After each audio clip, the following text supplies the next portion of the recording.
मुश्रीफ साहेब, आदरणीय अमरीश दादा, आदरणीय मनोज भाऊ आणि आपण सर्व 2024-2029 होऊ घातलेल्या विधानसभा निवडणुकीमध्ये कागल, गडिंग्लज, उत्तूर विधानसभा मतदारसंघाचे राष्ट्रवादी काँग्रेस पार्टी आणि महायुतीचे अधिकृत उमेदवार आदरणीय मुश्रीफ साहेबांच्या प्रचार सभेसाठी आपण एकत्र जमलेलो आहोत। मुळात एक गोष्ट पिराचीवाडीतल्या सगळ्या लोकांनी लक्षात घेतली पाहिजे की कागल तालुक्याच्या राजकीय इतिहासातली ही पहिली निवडणूक आहे की या निवडणुकीला कुठल्याही प्रकारची भूमिका नाही, म्हणजे विरोधक कुठल्याही प्रकारची भूमिका घेऊन रणांगणात उतरले नाहीत, त्यांच्याकडे कुठला जाहीरनामा नाही। कागल, गडिंग्लज, उत्तूर या विधानसभा मतदारसंघामध्ये येत्या काळात ते काय काम करणार आहेत हे काम सांगायला ते तयार नाहीत। 2019ला ते म्हणत होते की मला कागल, गडिंग्लज, उत्तूर विधानसभा मतदारसंघाचा शाश्वत विकास करायचा आहे आणि 2024ला सुद्धा ते म्हणतायत की मला शाश्वत विकासच करायचा आहे। म्हणजे 2019 ते 2024 या 5 वर्षामध्ये ज्यांना साधी एक पिठाची गिरणी काढता आली नाही ते म्हणतात की मला कागल, गडिंग्लज, उत्तूर या विधानसभा मतदारसंघाचा शाश्वत विकास करायचा आहे। मुळात शाश्वत विकासाची व्याख्या काय, ही व्याख्या आपण विरोधकांना एक दिवस विचारली पाहिजे। शाश्वत विकास कशाला म्हणायचं हे समर्जित दादांनी या कागल, गडिंग्लज, उत्तूर विधानसभा मतदारसंघातील प्रत्येक मतदार बंधू भगिनीला सांगितलं पाहिजे। आम्ही काय विचारलो त्यांना शाश्वत विकासाबद्दल? स्वर्गीय राजे विक्रमसिंह घाटगे साहेबांनी तुम्हाला शाहू दूध संघ काढून दिला होता, तुम्ही तो शाहू दूध संघ अक्षरशः मोडून खाल्ला। फक्त मोडून खाल्ला नाही तर बंद पडलेल्या शाहू दूध संघाची पुनर्बांधणी करतो म्हणून आदरणीय देवेंद्र फडणवीस साहेबांना हाताला धरलं, दिल्लीला गेला आणि 32 कोटी रुपयाचं अनुदान केंद्र सरकारकडून घेऊन आलात। एकाच दिवसात ते 32 कोटी रुपयाचं अनुदान गायब केलं। म्हणजे वडिलांनी काढून दिलेला शाहू दूध संघ मोडून खाणं याला शाश्वत विकास म्हणायचं काय? केंद्र सरकारकडून 32 कोटी रुपयाचं अनुदान आणणं आणि ते अनुदान एकाच दिवसात गायब करणं याला शाश्वत विकास म्हणायचं काय? याच्यापेक्षा कहर केला समर्जित दादांनी।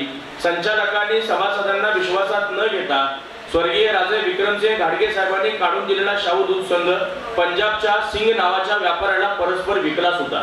म्हणजे सरकारकडून खाणं याला आपण शाश्वत विकास म्हणायचं काय याचा विचार समर्जित दादांनाही करावा आणि मतदारसंघातल्या सगळ्या मतदारांनाही करावा। आम्ही काय विचारायला लागलो समर्जित दादांना? आम्ही शाश्वत विकासासंदर्भात त्यांना छोटे छोटे प्रश्न विचारतोय। काय विचारतोय आम्ही विचारतोय की स्वर्गीय राजे विक्रमसिंह घाटगेंनी निधनापूर्वी शाहू सहकारी साखर कारखान्याच्या खात्यावर 54 कोटी रुपयाचा संचित निधी ठेवला होता। आता संचित निधी कशाला म्हणायचं तर पिराचीवाडीमधला कार्यकर्ता किंवा पिराचीवाडीमधला एखादा शेतकरी शाहू कारखान्याला ऊस घालत असेल तर कारखाना टनापाठीमागे 30 रुपये 50 रुपये कापून घेतो, ते पैसे एके ठिकाणी साठवले जातात, कारखान्याच्या खात्यावर ठेवले जातात आणि भविष्यात कारखाना अडचणीत आला तर तो संचित निधी वापरला जातो। म्हणजे तुमच्या कामाचे 30 रुपये 50 रुपये 70 रुपये टनापाठीमागे राजेंनी कापून घेतले आणि 54 कोटी रुपयांचा संचित निधी शाहू कारखान्याच्या खात्यावर शिल्लक ठेवला होता। आज शाहू कारखान्याच्या खात्यावर 1 रुपयाचा संचित निधी शिल्लक नाही। म्हणजे 54 कोटी रुपयांचा शेतकऱ्याचा घामाचा पैसा खाणं याला शाश्वत विकास म्हणायचं काय हा आमचा सवाल आहे। आम्ही काय विचारलो समर्जित घाटगेंना? आम्ही विचारतो आहोत की स्वर्गीय राजे विक्रमसिंह घाटगे साहेबांनी शाहू कारखान्याच्या खात्यावर 184 कोटी रुपयाची एफडी ठेवली होती, ती एफडी तुम्ही मोडून का खाल्ली? ती एफडी मोडून खाणं याला शाश्वत विकास म्हणायचं काय? गैबी चौकात एबीपी माझाच्या मुद्द्याची गोष्ट या कार्यक्रमात आम्ही काय विचारलं? आमचे कार्यकर्ते काय विचारत होते? आमचे कार्यकर्ते असं विचारत होते की स्वर्गीय राजे विक्रमसिंह घाटगे साहेबांनी शाहू सहकारी साखर कारखाना हा पूर्णपणे कर्जमुक्त केला होता। कर्जमुक्त झालेल्या शाहू सहकारी साखर कारखान्यावर समर्जित दादांनी 250 कोटींचं कर्ज कसं केलं हा आमचा सवाल होता। या प्रश्नाचं उत्तर तोंडाने देण्याऐवजी राजे गटाच्या कार्यकर्त्यांनी विटा आणि फळ्या फेकायला सुरुवात केली। म्हणजे एका बाजूला सहकार बुडवून खाणारा एक सहकार बुडवा नेता तुमच्याकडे मला आमदार करा म्हणून मतं मागायला आलाय आणि दुसऱ्या बाजूला संचित तोट्यात असणारी केडीसीसी बँक, बुडलेली केडीसीसी बँक, ज्या बँकेवर प्रशासक होतं, म्हणजे 10-12 वर्षापूर्वी पिराचीवाडीतल्या एखाद्या मुलीच्या बापाला कोणी विचारलं असतं की केडीसी मध्ये पोरगं काम करते, पोरगी देतोस काय, तर तो बाप म्हणायचा बुडलेली बँक आहे आणि बुडलेल्या बँकेमध्ये काम करणाऱ्या पोराला मी पोरगी देऊन गळफास लावून घेणार नाही। म्हणजे जी बँक बुडलेली होती, जी बँक संचित तोट्यात होती, त्या बँकेचं नेतृत्व जेव्हा साहेबांनी स्वीकारलं तेव्हा आज ती केडीसीसी बँक 13,000 कोटीच्या उलाढालीपर्यंत साहेबांनी आणून ठेवली। 254 कोटी रुपयांचा निव्वळ नफा त्या केडीसीसी बँकेमध्ये आज आपल्याला दिसतो। एवढंच नाही तर 10-12 वर्षापूर्वी ज्या केडीसीसी मध्ये कर्मचारी दैनिक वेतनावर काम करायचंय। साहेब म्हणाले मी तुम्हाला कुठल्याही परिस्थितीमध्ये परमनंट केल्याशिवाय राहणार नाही। 8 वर्षाचा न्यायालयीन लढा साहेबांनी स्वतःच्या खिशातले पैसे घालून सुरू केला। न्यायालयीन लढा लढला आणि 8 वर्षाच्या न्यायालयीन लढाईनंतर जवळजवळ हजारो कर्मचारी जे दैनिक वेतनावर काम करत होते ते आज परमनंट झालेले आहेत। म्हणजे 12 वर्षापूर्वी पिराचीवाडी मधला बाप आपली मुलगी केडीसी मध्ये काम करणाऱ्या कर्मचाऱ्याला द्यायला तयार नव्हता, आज पोरग फक्त केडीसी मध्ये आहे हे समजलं की डोळं झाकून बाप आपली मुलगी केडीसी मधल्या कर्मचाऱ्याला द्यायला तयार झालेला आहे। याच्या पाठीमागे मुश्रीफ साहेबांनी केलेले कष्ट, याच्या पाठीमागे सहकार करावा नेटका ही मुश्रीफ साहेबांची असणारी वृत्ती कारणीभूत आहे। त्यामुळे येत्या काळात विरोधकांना तुम्हाला विचारावं लागेल की सहकार बुडवून खाणाऱ्या नेत्याला आम्ही का मतदान करायचं, सहकार उभं करणाऱ्या सहकार महर्षीला आम्ही का मतदान करू नये,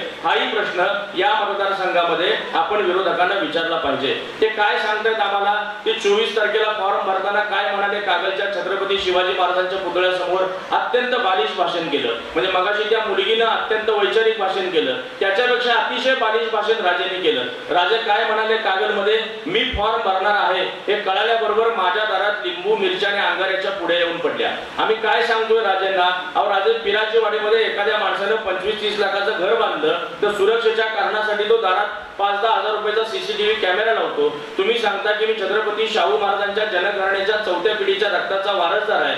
ज्या नागाळा पार्क मध्ये कागलमधला पठ्या तुमच्या दारात लिंबू मिरच्या आणि अंगाऱ्याच्या पुढे टाकायला आला होता, त्या नागाळा पार्कच्या बंगल्याच्या 4ही बाजूला सीसीटीव्ही कॅमेरे आहेत। राजेने 23 तारखेचं सीसीटीव्ही फुटेज तपासावं आणि त्यात जर कागलमधला कोणी बहादर सापडला तर राष्ट्रवादी काँग्रेस पार्टी त्या माणसाला शिक्षा झाली पाहिजे म्हणून समरजित गाडगेंच्या पाठीमागे पहिल्यांदा कोल्हापूर जिल्ह्यात खंबीरपणे उभी राहील। फक्त राजेने सीसीटीव्ही फुटेज काढावं, एसपी कार्यालयात जावं आणि राजेने गुन्हा दाखल करावा। राजे जाणार नाही त्याचं सगळ्यात महत्त्वाचं कारण असं आहे की 2019 ला याच समरजित दादांनी आपल्या आईला धमकीचा कॉल आलाय म्हणून लोकांकडून मतं मागितली होती, केस झाली, एसपींकडे लोक बसले, एसपींनी कॉल लिस्ट चेक केली आणि एसपी असं म्हणाले की समरजित दादांच्या आईला कुठलाही धमकीचा कॉल आला नव्हता। त्यामुळे धमकीच्या कॉल पासून सुरू झालेलं राजकारण लिंबू मिरच्याने अंगाऱ्याच्या पुढ्यापर्यंत येऊन थांबलेलं आहे। आणि काय म्हणाले ते की मुश्रीफ आणि लिंबू मिरच्या आणि अंगाऱ्याच्या पुढ्या टाकून हे सिद्ध केले की मी पुरोगामी नाही। अरे हसन मुश्रीफ नावाचा लोकनेता पुरोगामी आहे का नाही हे सांगण्यासाठी आम्हाला समरजित दादांच्या प्रमाणपत्राची गरज नाही।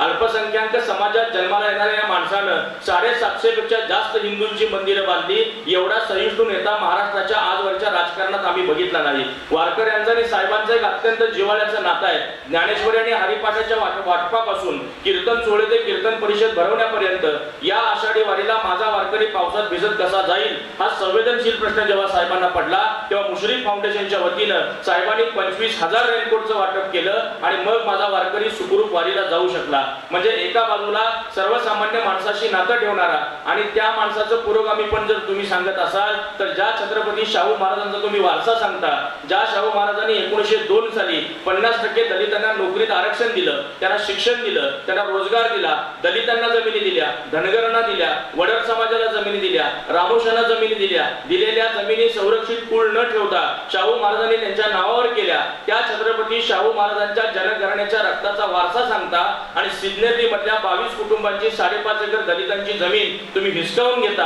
आणि तुम्ही सांगता की आम्ही पुरोगामी आहे का नाही। अरे ती जमीन जर समरजित दादांनी दिली नाही तर हसन मुश्रीफ स्वतःच्या खिशातले पैसे घालून त्या दलितांना 5.5 एकर जमीन खरेदी करून देईल असं आश्वासन मुश्रीफ साहेबांनी त्या शेतकऱ्यांना दिलेलं आहे। म्हणजे एका बाजूला शाहू महाराजांचा वारसा सांगता, जी जमीन बाळ महाराजांच्या नावावर होती, विक्रमसिंह राजांच्या नावावर होती, तिथून समरजित राजांच्या नावावर आली, राजांनी आई साहेबांच्या नावावर केली, नोटीस न काढता ते सी असल्यामुळे त्यांच्या लक्षात आले चौकशी होईल, नोटीस न काढता स्वतःच्या बहिणीच्या नावाने त्या 5.5 एकरचं बक्षीस पत्रक करून टाकलं।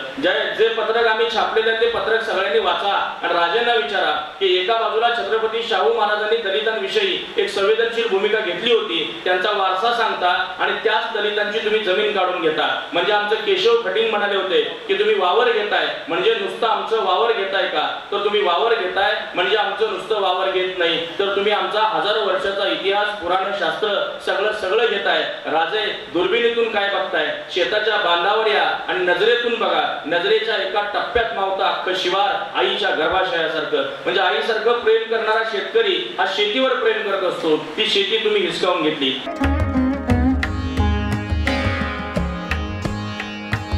सणासुदीचा आनंद द्विगुणित करा वारणा उत्पादनांसोबत। वारणा श्रीखंड, तूप, दही, दूध, लस्सी, बटर, चीज आणखी बरंच काही। सणासुदीच्या काळात शुद्ध आणि सात्विक वारणा उत्पादने घरी आणा। वारणा, आनंद अस्सल चवीचा।